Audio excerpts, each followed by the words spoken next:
Hi, this is Brenda with Cool Compression CPR. I'm going to show you how to use Enrollware probably for the first time that you sign in. So we assign you a username and a password. It's usually your first name dot your last name, and then a temporary password could be welcome01 or welcome01. Okay. Here you're going to go ahead and hit your find Enrollware, and then you're going to go into client login.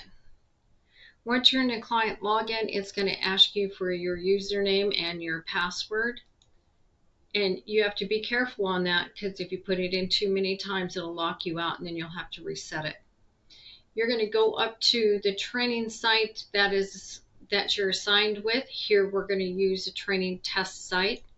You're going to toggle on that, and that's going to get you into your training site. Okay. From here, you're going to go to the little red button on the upper right hand that says add a class, and we're going to create a class. When you create the class, you're going to have it labeled to the class that you're actually going to teach. We're going to use Heart Saver First Aid CPR here. Choose the instructor from your training site. If you want to change the location, you can. We're just going to use a test location. You have to determine whether you're doing Heart Saver Basic or Heart Saver Total.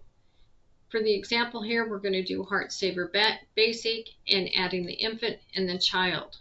This class should take probably right at 3.5 hours. So we're going to put our class time in. We'll put it in, and we're going to start this class at 10 a.m. Because it does take 3 hours, we're going to close the class out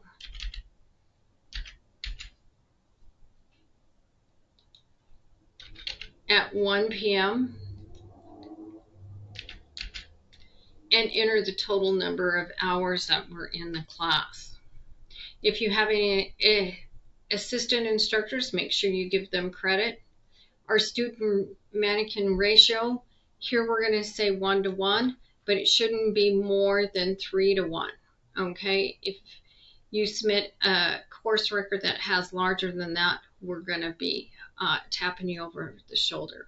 Okay, update the class, and here you have created a class. For students, to add a student, you've got two windows here, a quick add or the long form. We usually use the quick add.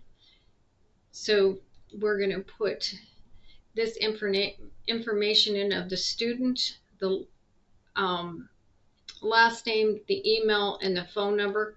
We no longer actually need their address. We're not mailing any e-cards out. Right now the status is going to be a pending status, and we'll walk through the score on the next video. Add that student in there. It'll drop down into the student list, and that's how you add a student. All right. That's your student and your class all together. You continually add the students in there as needed. Make sure you always update the class.